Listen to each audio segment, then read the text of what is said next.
दोस्तों, आज भारत चांद पर पहुंच चुका है और बहुत जल्द सूरज पर भी अपनी दस्तक देने वाला है।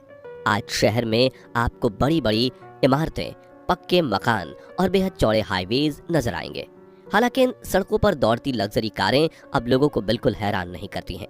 लेकिन क्या आप जानते हैं, भारत का एक दौर ऐसा भी था जब सड़क से अगर कोई मोटर गाड़ी गुजर जाए तो उसे देखने के लिए लोगों की भीड़ जमा हो जाती थी। दरअसल हम बात कर रहे हैं 200 साल पुराने उस अखंड भारत की जो आज के भारत से बिल्कुल अलग हुआ करता था। उस जमाने में लोगों का रहन सहन, उनके मकान और उनके कपड़े बेहद सादे व आजकल के लोगों से एकदम अलग हुआ करते थे। तब लोगों के पास सुख सुविधाएं भले ही कम थी, लेकिन वो लोग अंदर से खुश रहते थे। उनका जीवन आज के लोगों की तरह तनाव और निराशा से भरा हुआ नहीं था। तो 1800 के उस दौर में हमारा भारत कैसा हुआ करता था? उस जमाने के लोग अपनी जिंदगी किस तरह जीते थे और इतनी कम सुविधाएं होते हुए भी वो लोग खुश कैसे रहते थे? ये सब कुछ आज हम आपको इस वीडियो में बताने वाले हैं। चलिए इसे अंत तक हमारे साथ देखिए। साथ ही अगर आप चैनल पर नए हैं तो सब्सक्राइब करना बिल्कुल भी ना भूलें। दोस्तों, आज से 200 साल पहले भारत का नक्शा वैसा नहीं था जैसा आज हम देखते हैं। आपको जानकर हैरानी होगी कि आज के ज़माने के 10 अलग अलग देशों को मिलाकर तब अकेला भारत हुआ करता था, जिसे हम अखंड भारत के नाम से जानते हैं। इन देशों में आज के समय के अफगानिस्तान, बांग्लादेश, भूटान, भारत, मालदीव, म्यांमार, नेपाल, पाकिस्तान, श्रीलंका और तिब्बत शामिल थे। यानी 200 साल पहले तक इन देशों का अपना अलग कोई वजूद नहीं था, बल्कि ये सब भारत के ही अभिन्न अंग हुआ करते थे। लेकिन उसके बाद हमारे देश में अंग्रेजों का आगमन हुआ और उन्होंने भारत को 10 अलग अलग टुकड़ों में बांट दिया। अब ये कैसे हुआ? चलिए इसे समझने के लिए समय में 223 साल पीछे जाते हैं। 1 जनवरी सन 1800। ये वो दिन था जब भारत में नए युग, नई सदी की शुरुआत हो रही थी।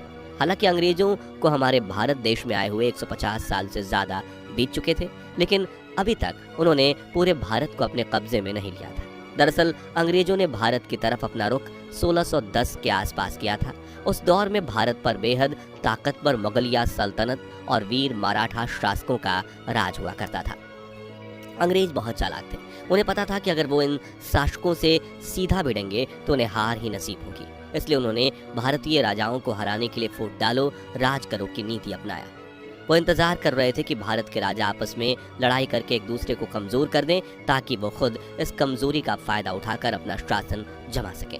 यही वजह थी कि 150 साल लगातार कोशिश करने के बाद भी अंग्रेज पूरे भारत पर अपना कब्जा नहीं कर पाए थे। पर इस सब के बीच भारत के आम नागरिकों का क्या हाल था, उनका जीवन कैसा था और अपनी आजीविका अर्जित करने के लिए वो लोग क्या क्या काम करते थे, आइए इस बारे में आपको बताते हैं। दोस्तों, जैसा कि आप लोगों को पता ही होगा, हमारे देश की आबादी 140 करोड़ को पार कर चुकी है और भारत दुनिया की सबसे ज़्यादा जनसंख्या वाला देश बन गया है। लेकिन क्या आप जानते हैं कि 1800 के दौरान हमारे देश की आबादी कितनी हुआ करती थी? जवाब है 16 करोड़। जी हाँ, आज के टाइम में 10 देशों को मिलाकर बने उस अखंड भारत की कुल आबादी महज 16 करोड़ थी। उस जमाने में भारत के अंदर बड़े शहर बहुत ज़्यादा नहीं थे और देश की अधिकांश जनता छोटे गांवों में ही रहा करती थी।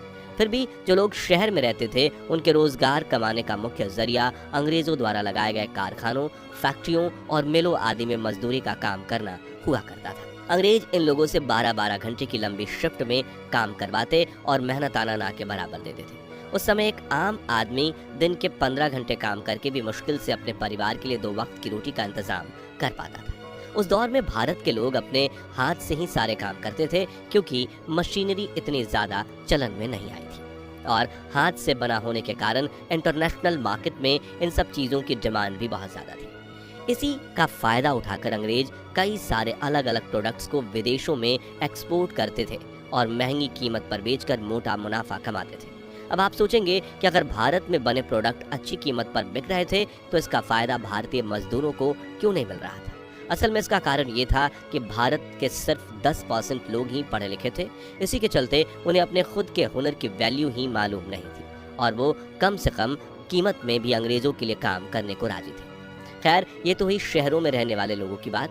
अब अगर असली भारत जो गाँव में बसता है उसकी बात करें तो वहाँ आज ही की तरह लोग खेती बाड़ी और पशुपालन करके अपनी ज़िंदगी गुजर बसर किया करते थे। उस दौर में भारत के अंदर मुख्य रूप से अफीम, कपास, नील, धान और गेहूं की खेती की जाती थी। क्योंकि इन सभी चीज़ों की इंटरनेशनल मार्केट में काफ़ी ज़्यादा डिमांड थी और इनसे अंग्रेज़ों की अच्छी खासी कमाई होती थी। लेकिन भारत के किसानों को उनकी फसल के बदले औने पौने दाम ही दिए जाते थे, जिसके चलते खेतों में काम करने वाले किसानों की आर्थिक जीवन भी शहरी लोगों की तरह मुश्किल से भरा रहता था। इतना कठिन जीवन होते हुए भी उन लोगों में धार्मिक भावनाएं कूट कूट कर भरी हुई थी और ज्यादातर लोग काम से लौटने के बाद भगवान की पूजा और भजन कीर्तन जरूर किया करते थे। दोस्तों, यूं तो भारत में बिजली सन 1879 के दौरान ही आ गई थी, लेकिन यह आम लोगों की पहुंच से बहुत दूर थी। इसलिए शाम होते ही लोग अपने घरों में प्रकाश करने के लिए दिए जला देते थे। वैसे तो उस जमाने में लोगों में आपसी भाईचारा और प्रेम आज के लोगों के मुकाबले बहुत ज़्यादा था, लेकिन उन लोगों में एक बुरी बात यह थी कि वो जातिवाद को बहुत मानते थे। यहाँ तक कि लोगों के काम उनकी जाति के हिसाब से होते थे और छुआछूत व ऊंच नीच जैसी चीज़ें नॉर्मल समझी जाती थी। 19वीं सदी के उस दौर में भारत के अंदर कई बड़े और अहम बदलाव हुए थे और उन्हीं में से एक था रेलगाड़ी की शुरुआत होना। दरअसल अंग्रेजों ने भारत में रेलवे की शुरुआत 16 अप्रैल 1853 के दिन की थी। इसी दिन भारत की पहली पैसेंजर ट्रेन बॉम्बे के बोरी बंदर से ठाणे तक चलाई गई थी। हालांकि भारत में ट्रेन लाने के पीछे अंग्रेजों का मकसद भारतीय लोगों को सुविधा देना नहीं था, बल्कि ये काम उन्होंने सिर्फ अपनी सहूलियत और अपने फायदे के लिए किया था, ताकि उन्हें एक से दूसरी जगह जाने और माल को ट्रांसपोर्ट करने में आसानी हो। यही वजह थी कि एक तरफ अंग्रेज भारत में आकर फल फूल रहे थे, वहीं देश के मूल नागरिकों की आर्थिक हालत बद से बदतर होती जा रही थी। लोगों के पास 2 वक्त के खाने लायक पैसे नहीं थे और भुखमरी चरम पर थी। भारतीय लोगों की इस हालत का सबसे बड़ा जिम्मेदार उनके पढ़े लिखे ना होने को माना जाता है। दरअसल उस समय भारतीय पुरुषों में साक्षरता दर 10% से भी कम थी और महिलाओं का हाल तो और भी ज्यादा बुरा था, क्योंकि उनकी साक्षरता दर 1% के आसपास थी। लोगों के पढ़े लिखे ना होने का अंग्रेजों ने खूब फायदा उठाया और इसी वजह से वो हमें गुलाम बनाने में कामयाब रहे। अब क्योंकि लोगों का जीवन स्तर पहले से बदहाल हो चुका था, ऐसे में चिकित्सा और दवाई गोली जैसी चीजें से भी आम भारतीय लोग बहुत दूर थे। आज जिन बीमारियों की दवाइयाँ हमें छोटे मोटे क्लिनिक्स में मिल जाती हैं, उस दौर में यही मामूली बीमारियाँ महामारी का रूप लेती थी और जब भी कोई महामारी फैलती थी तो देश में हजारों लाखों लोग जान गंवा देते थे। हालांकि इस सब के बीच एक अच्छी बात यह थी कि तब के लोग में आपसी प्रेम और भाईचारा कूट कूट कर भरा था। इतनी दिक्कतें होने के बाद भी लोग मन से हमेशा खुश रहते थे, क्योंकि उस दौर में लोग एक दूसरे को दुख पहुंचाने के बजाय आपस में दुख बांटने में ज्यादा विश्वास करते थे। लोगों की जिंदगी में मोबाइल, कंप्यूटर, वीडियो गेम और टीवी जैसी कोई चीज नहीं थी, जिसके चलते लोग अपना सारा समय अपने परिवार, अपने पड़ोसियों और अपने दोस्तों के साथ बिताते थे। आपसी मेल जोल इससे बढ़ता था। भले ही उस समय रूखी सूखी नसीब होती थी, लेकिन चूल्हे पर बनी वो रोटी आज के लजीज पकवानों से कहीं ज्यादा स्वाद देती थी। वैसे आपको क्या लगता है, वो सादगी वाला भारत ज्यादा अच्छा था या आज का मॉडर्न भारत? कमेंट करके जरूर बताएं। बाकी हमारी आज की इस वीडियो में बस इतना ही था। वीडियो अच्छी लगी हो तो इसे लाइक और शेयर जरूर करना और अगर आप हमारे फेसबुक पेज पर नए हैं तो पेज को फॉलो भी जरूर करें। मिलते हैं जल्दी ही एक